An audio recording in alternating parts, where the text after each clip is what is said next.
more money, more prizes. I used to always enjoy hearing that when I played Smash TV.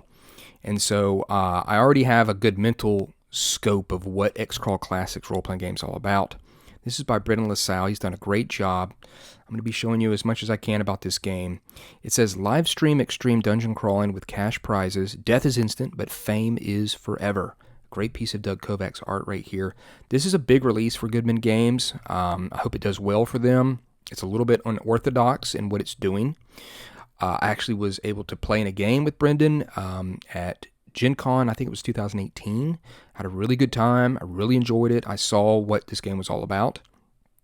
And I waited for it, and I thought it was going to be out in like a year or so, and then it took a longer time to release it. And I think it is well worth the wait. It is a very good game. Here's xccrpg written on the side. Here's the back right here. So a fantasy world where the most popular sport is extreme dungeon crawling. Professional adventurers pit themselves against manufactured dungeons, live streamed via spell phones throughout the North American Empire. So it is an alternate fantasy world that you may know. And it's got a lot of great art in it. You shouldn't expect anything different from a Goodman Games product like this. Here we go with some great interior color pieces right there. You can see, a lot of the artists that you've seen before, many of the releases are in here. Stephen Pogue, you got Doug Kovac's, of course, a lot of William McAuslin in there, and a whole bunch more. I really dig this piece right here. It really kind of sums up exactly what you're going to be doing with your fellow players if you play this game. And it's going to be fun to run too. So there it is, created by Brendan LaSalle, and it's got a lot of kind of, I would say, attitude about it that really fits it, fits what it's doing very, very well.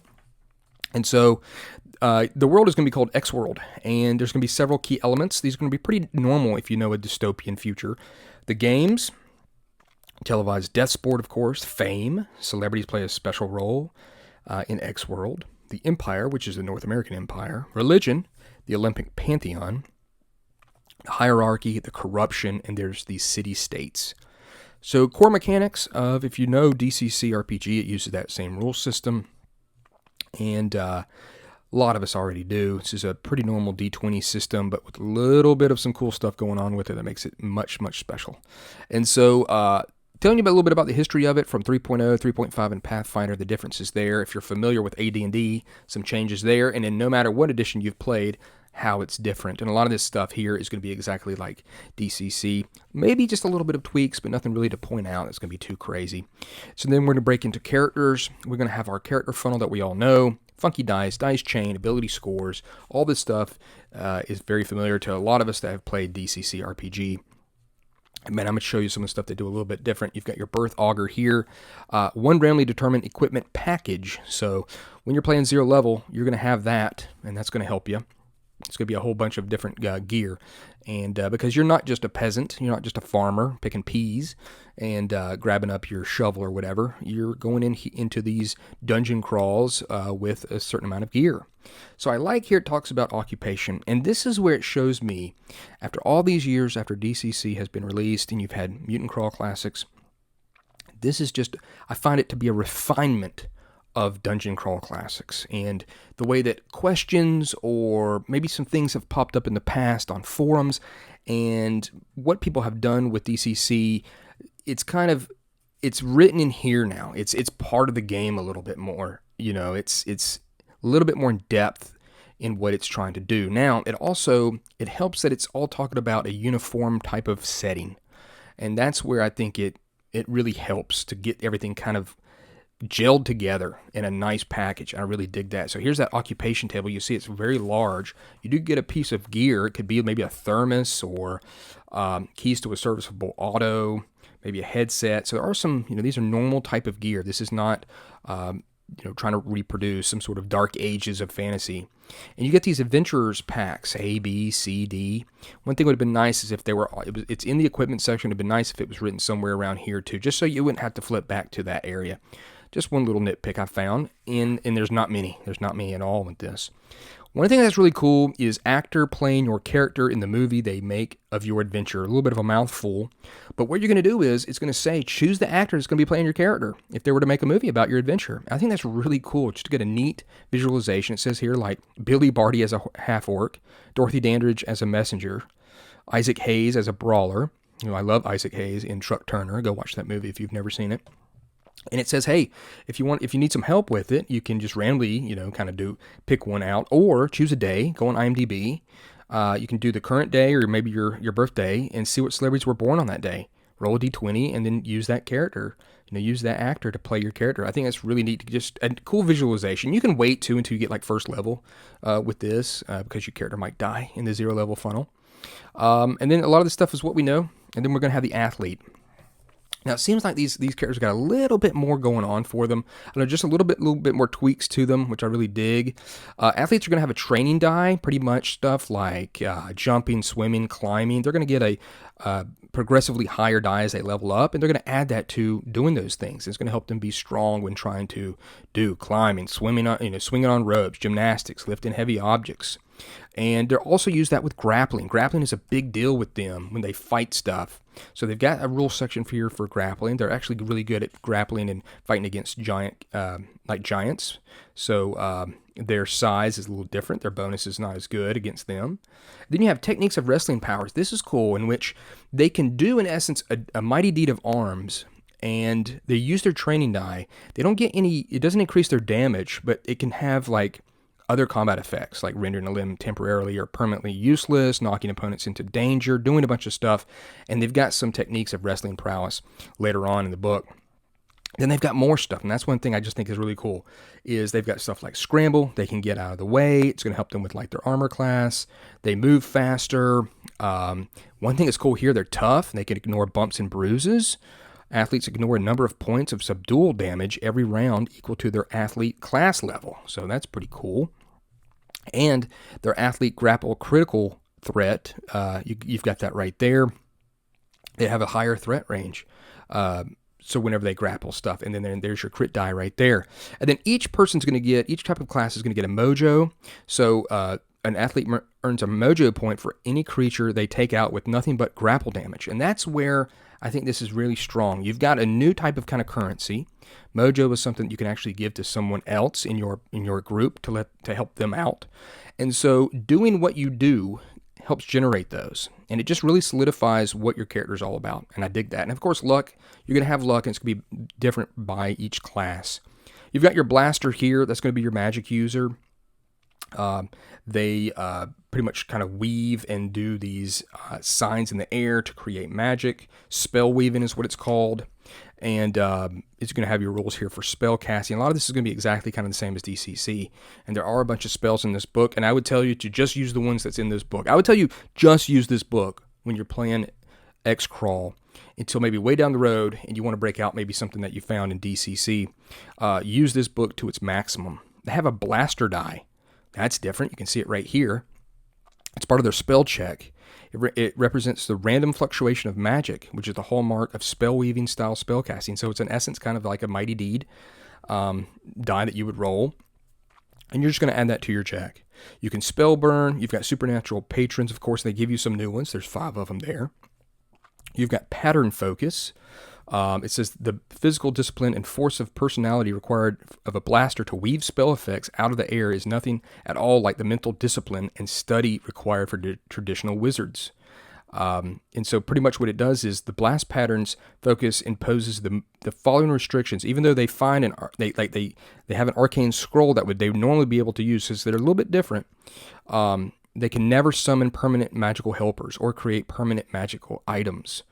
They're not able to scribe scrolls, although they can use arcane scrolls scribed by other practitioners of arcane magic, actually weaving the residual nimbus of magic that surrounds such writings into the intended effects, rather than cast the spell like a wizard. So a little bit kind of hampered there. It kind of shows how they're a little bit different, how they create their magic. They've got Mojo. It's based off of pretty much participating in the defeat of an enemy that can cast spells or utilize magic ability. So it's not that you use it against them, it's that the enemy uses spells or utilizes magic abilities. Their luck can modify corruption and mercurial magic checks. And then, of course, their action die. It's going to tell you how you're going to use that. Then you've got Brawler here. Brawler is really cool. They get the Mighty Deed of Arms.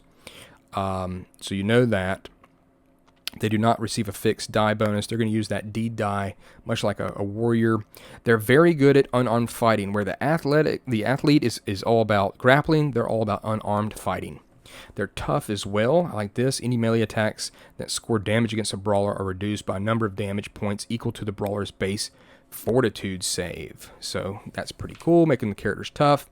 Their mojo earns them a point for every creature with hit dice equal or better than the brawler's level that they best using only unarmed attacks. So you see how that kind of works with them. Very cool. You've got a jammer here. This is going to be kind of like your bard. They can disrespect people. I like just the name of that. They can do a performance thing here, obviously. They can disrespect their foe, whom being naughty in their sight shall snuff it. And then you've got a devastating attack they can do as well. And it says that the jammer makes a successful melee attack against an opponent while they are disrespected. So if you disrespect somebody, you can do a devastating attack, and you're going to add this to your damage that you do. Very cool. You can also do this lionizing performance to bolster their allies. That's pretty cool. You're going to roll on this table here when you're able to make that. And depending on what you get, you're going to give them some benefits. Maybe attack roll bonuses, saving throws, +2 to spell checks or armor class. So higher you roll, obviously it's better. It's going to be for your companions there. And then they get mojo for every failed attack roll or spell check by disrespected opponents. I think that's absolutely awesome. They have a special mojo ability. Unlike members of every other class, the jammer has the ability to boost their allies' attack rolls, spell checks, and other skill checks with mojo points from their own pool after the die roll. So with mojo, you've got to use it before your friend rolls their die. Well, now you can do it after with the jammer, and I think that's really cool.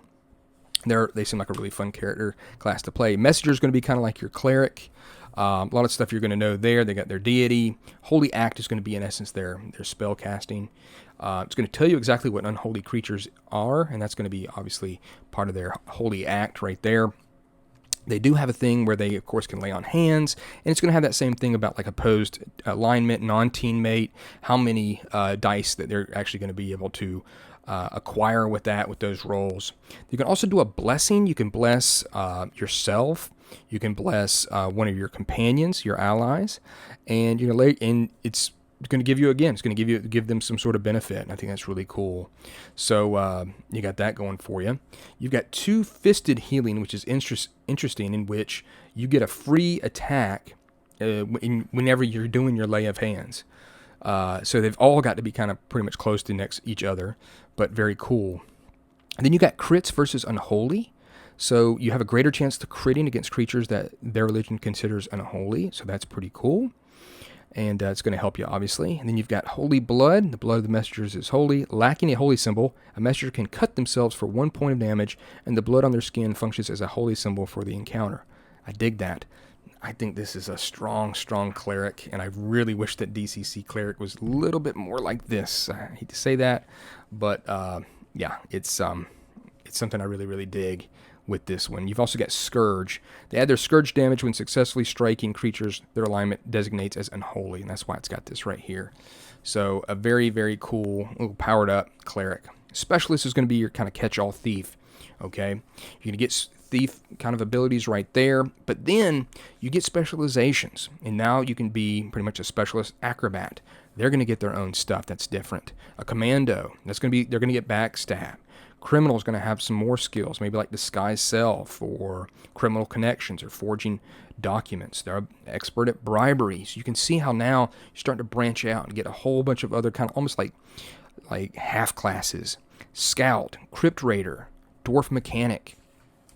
You've got Elf Trickster, Half-Orc Slayer, Halfling Rogue. And if you want to play a Halfling, that's pretty much what you're going to have to play in this game.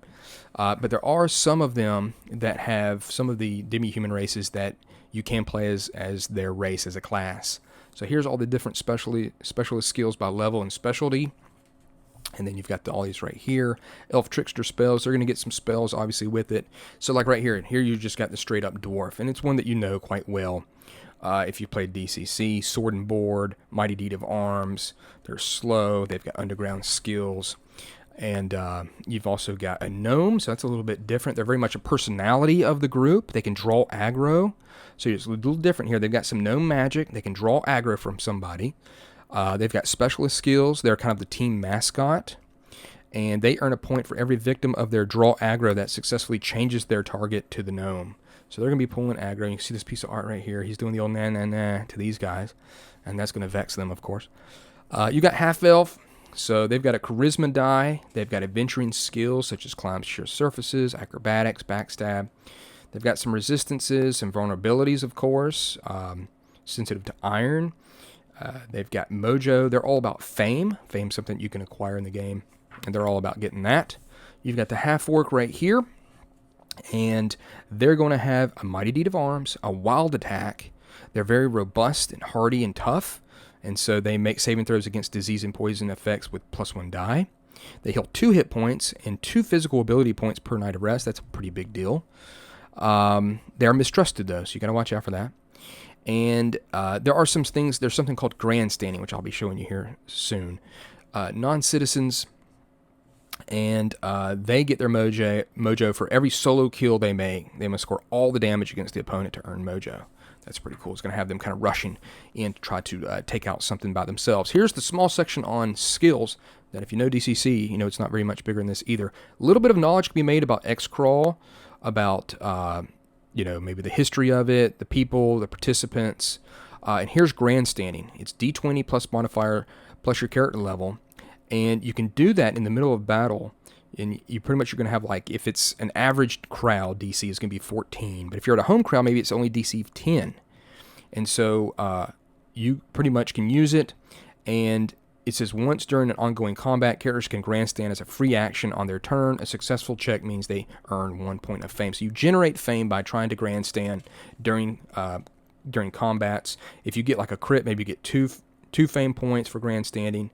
And I think that's a really neat kind of rule right there to try to get you more fame. And again, I'll be talking about that here in a second. Here's that section on equipment. Again, fantastic. I love the art. It's really, really good. Everything you kind of know right here. You do have some more futuristic gear here. You've got rifles and shotguns and stuff like that. Sexy chainmail, sexy leather. So there's a lot of sexy half plate and stuff like that. A lot of sexiness going on. And then here's those starting adventurers packs right here. So like pack A is going to give you like an armor jacket, a backpack, 20-foot rope, sports bottle, ration bar, etc. And so I just really dig that, how you get a whole bunch of stuff like that. And then you've got a whole section here on a whole bunch of different type of gear, how to deal with real estates. And this is where we're starting to get into kind of our world a little bit. Real estate, the Million Gold Peace Club, automobiles. I like this. This is a very good section. Other necessities of the rich and famous. So if there's any other item that you want, and you want to transfer it into Xcrawl, find its real-world price, divide its cost in dollars by 3 to find its gold value, buy that baby. So I really like that. That way, anything you can pretty much change to be something that you can buy in Xcrawl that you know that's out here in the real world and put it into this game. I think that's really, really smart. And then we've got combat. A lot of this you know. If you know DCC, fumbles, crits, crit tables galore. There's grapple criticals, I like that. Athlete grapple crit table right here. You've got Mighty Deed of Arms with a bunch of different types right here, such as blinding and sundering. Grandstanding attacks, pushbacks, trips and throws. And then those techniques of wrestling prowess right there, such as an arm bar, choking, tackle, rules for death and damage, healing. We've got a cool bookmark there. Very nice. All this stuff is pretty normal. All your other combat rules, 2-weapon fighting that you would know, turning unholy. One thing is neat is it says at some point in the career, every crawler is going to come up with their signature move. You're going to create your own signature move once per encounter. You'll name it, what specifically it does. Now, it can't be anything like this. It says, I hit them with my sword. That can't be it. It's got, like, I do a flourish, spin the sword to my left hand, switch it to my right, and strike. And my Mighty Deed of Arms attempt is to whack them across the bridge of the nose. And so it's got to be something very flamboyant and kind of really action-packed. And it's only one of them. You only get one of them total, so you have to really make that your own. And that I just really like, again, they really want to stress your character in this game. And it tells you right here some examples of using your signature move. I dig it. I dig it a lot. Your rules for spell duels and stuff like that. I don't know how many people have actually done spell duels. I'm certain they have, but there's the whole section that you've got right there. And then the strong section on Mojo, it's not very much of that, but this is where you're going to use Mojo. You're going to give it to another player. You don't use it on yourself. You can never spend your Mojo points on yourself. You can only give them to your teammates. And what can you do with them? Well, in combat, a natural 20 on an attack roll, spell check, ability check, or skill check earns the character a Mojo. You can get it by successfully completing stuff. And what you're going to be able to do is give them a bonus. It's going to be a plus. It's kind of like luck a little bit. And it works hand in hand with luck as well, where you can kind of use both of them together. But again, you have to use Mojo before the die is rolled. And so you can add those together. It's just going to help out your player. And you can't ask for Mojo. It has to be given from a player that says, hey, I want to help you out. Here you go. Great example of Mojo in play.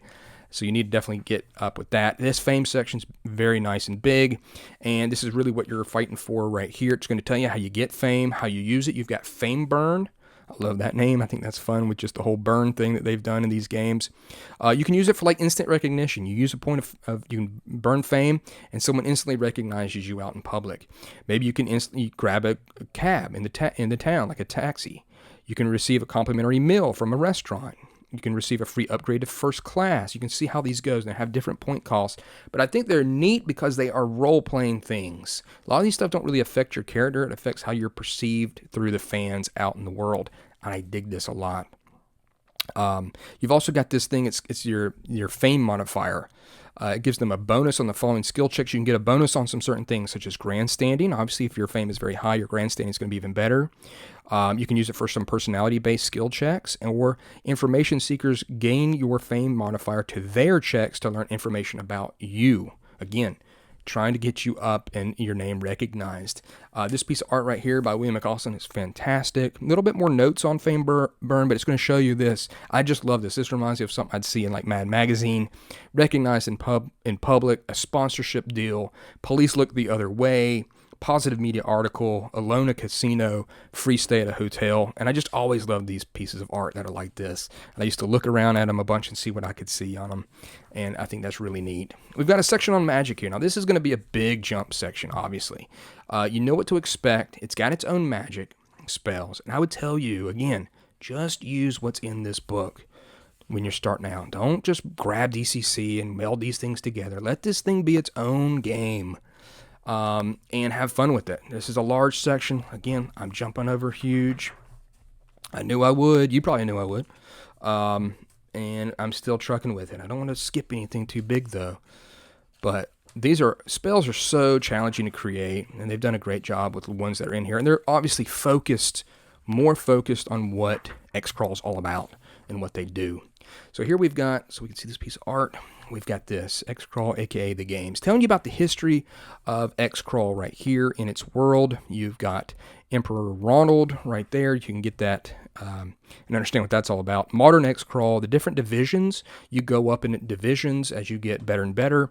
Xcrawl and television, how they work hand in hand.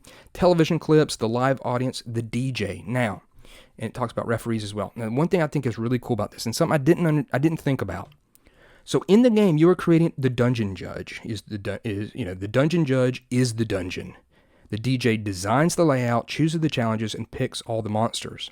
So in essence, as a judge, as a referee of this game, you're going to create your own character. You're going to create your own DJ.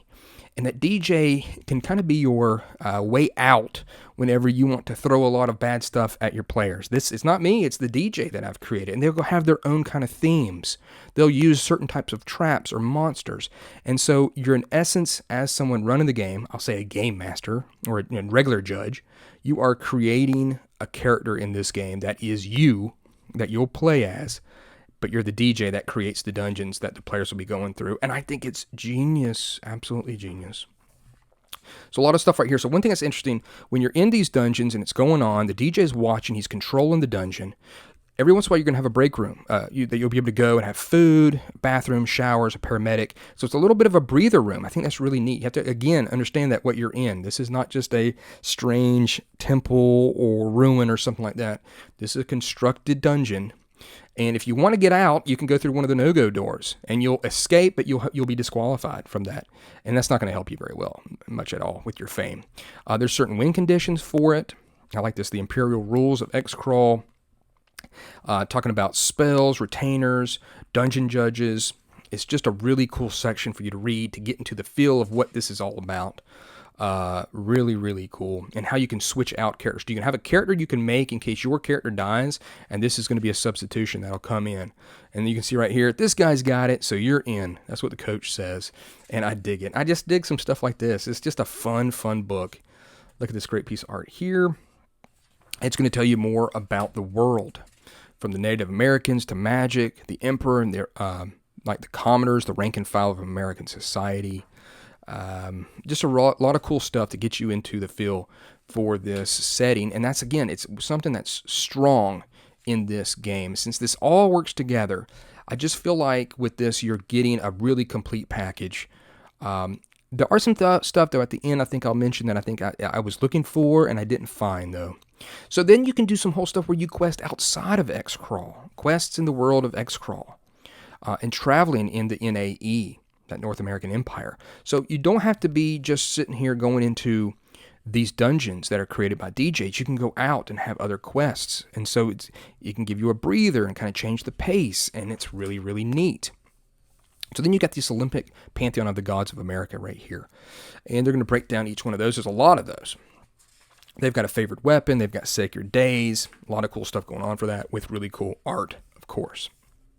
There have been some non-Olympic deities of America. And then we've got the judges' rules. So, stuff about spells, supernatural patrons, how to acquire them, what cost the taint. And then here's some of the new ones here, like the amazing Rando. This is the first guy to survive, I think, one of the dungeon crawls. He became a patron. And you're going to have all the stuff that you're used to here with spells and their taint. It's always funny to say. Here's Cersei, the mighty Cersei. Really cool piece of art there. And her different spells. Patron's always fun. Medea. You've got her. And I would use these. I would use these patrons. They're all set up for Xcrawl. And its story and everything. Barzadi, I guess his name is. Pretty interesting. And then you got Prometheus Firebringer. And so that's a really cool one right there, obviously.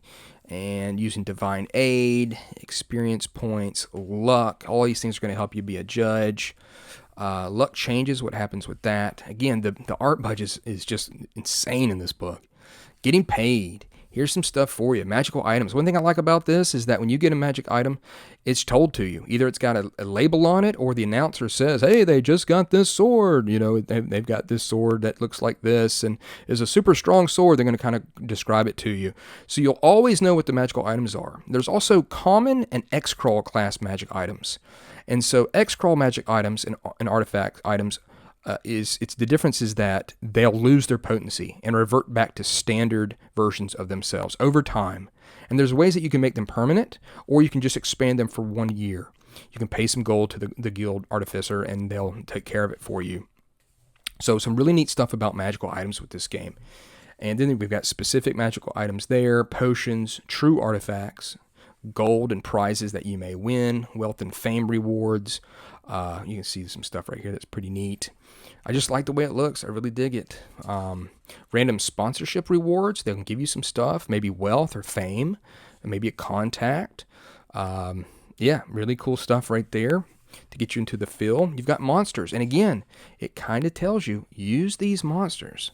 A lot of these monsters were made for this game. You've got their crit tables right here. Art almost on every single page in these sections. Death Pinata is going to fly around. You're going to try to kill it, and it's going to be just out of reach, and it's going to, when you bust it, it's going to be full of gear that you can use in the dungeon. Really neat. A lot of stuff on here about demons was surprising. A bunch of named demons, as well as some dragons. I like these dire animals you can throw in there if you just want bigger versions, nastier versions of animals to throw at your players. Here is the Dungeon Wretch. You'll have that to go and throw at your players. A lot of cool creatures here. A lot of giants. I like the Hell Puppet. The Grim Cat. Of course, a Mimic. Here is Killy Putty instead of Silly Putty. I get that. That's fun. Orcs, Purge Zombies. The Shackler. I mean, some of the stuff is just wild. Skeletonized slime. I really like that one a lot. And I like how they say, like, this thing is from this area. We had to, like, ship it in. Very cool. Skeletons, trench hydra, tiger kings, twilight squid, empire vampires. A bunch of neat stuff here. A whammy. And then just people. Bandits, bodyguards, commoners, medium age. Maybe you'll interact with some of these people when you're outside of the Xcrawl. Police and soldiers. And then we've got 2 adventures here. We've got a level 0 funnel. And I'm going to show you kind of the map. It's going to help you kind of see how you're going to go through entrances. You're going to have, like right here is going to be a break room right before you get to the boss. Obviously, you know I was going to spoil something with these videos. And I don't want to go into these adventures, though. Showdown in Grind City. That's by Brendan LaSalle. It's a level 1 adventure here. So you can see how it's kind of laid out. They're going to be actually kind of easy to make maps for this, just because of how they are. You don't have to do a whole bunch of strange things with the map when you're creating your map. And that's what I would say. The only thing that I saw that I felt was lacking, I thought there would be some sort of like dungeon generator where you roll up maybe the size of the room, what type of trap it is, stuff, something like that. Something to kind of lead you on, randomly rolling up certain things to populate those dungeons. Maybe you don't need it with what you've got here, but I thought I would kind of see it. So you got that. I like Appendix A is awesomeness. Everything should pretty much be awesome. You should also always dial everything up. They're going to die in the dungeon. Maybe they'll retire. They'll make an appearance at a celebrity dance show. Every team in Xcrawl should be awesome, right up to the moment when they sell out and start shilling for light beer. There is just a lot of really cool like just vision about how this game is supposed to be, how your characters are supposed to be, what the world is like. It's really over the top, and I really, really dig that. Here's a section on curses. Design your own Xcrawl adventures. It does have this, and it's a really good section talking about the work your DJ, but welcome to the fun house. There's always something for everybody. So, always, if you've got someone that's maybe they're kind of like a thief type character, do something they need to pick a lock, or something that needs to be pushed over. Use all the different character classes and let them have a spotlight.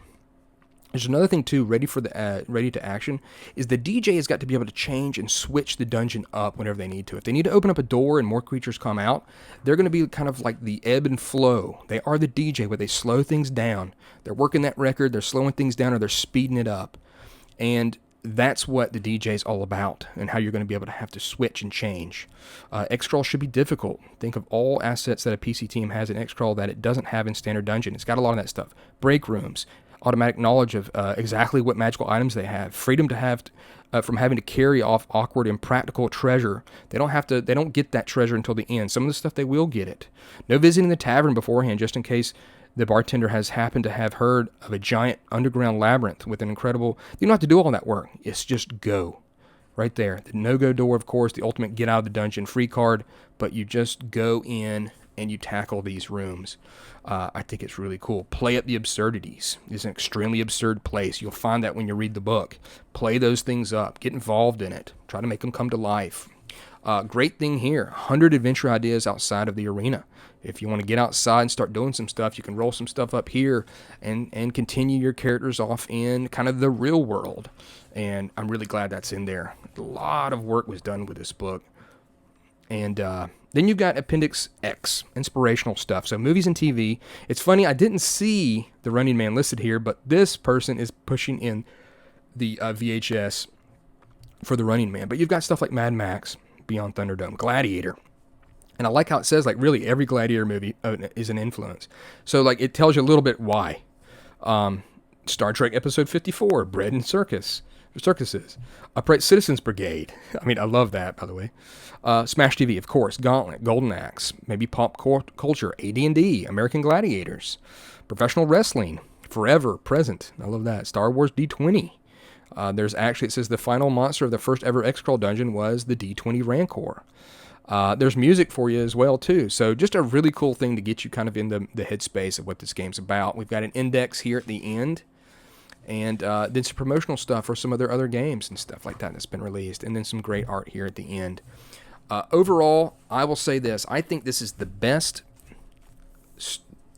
core book. And this may be sacrilege. This is probably the best core book I think that Goodman Games has put out for what it's doing. This has got a lot of meat in it. It's got a lot of flavor. It's got a lot of feel to it. It's got its own attitude. Everything about it, when I was looking through it, I was like, this is excellent. The classes are fun. Having a character that's over the top, you literally you're going to make a character that's over the top. Everybody's character is going to be trying to be over the top. You can have these awesome dungeons. The fact that the judge creates a DJ that is not themselves, but someone in the world, that they're known for how they do their dungeons. It's like almost like they're playing along with the players. I've got a lot of love for this book. I think Brennan absolutely knocked it out of the park. Really, really cool. And I hope that it's only going to be made better with future things that come out for it. That's what I'd like to see, is hopefully this does well. If you pick this up, please leave a review for it anywhere that you pick it up. Let people know about it if you enjoy it, or if you don't, if you have problems with it, let people know. And for creators, that's going to be helpful. Good and bad news helps.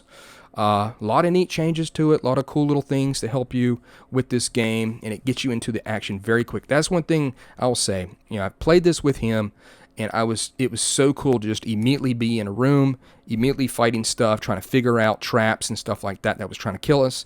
There was no slow walk to the place.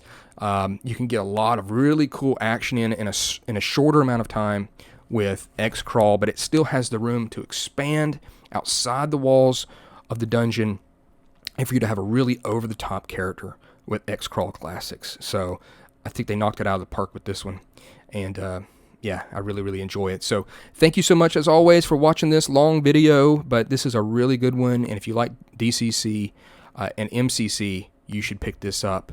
Change it up a little bit, play something it's a little bit different, have a character and a setting and everything about it that is just a little wild and awesome, and enjoy Xcrawl Classics. So thanks a lot, everybody.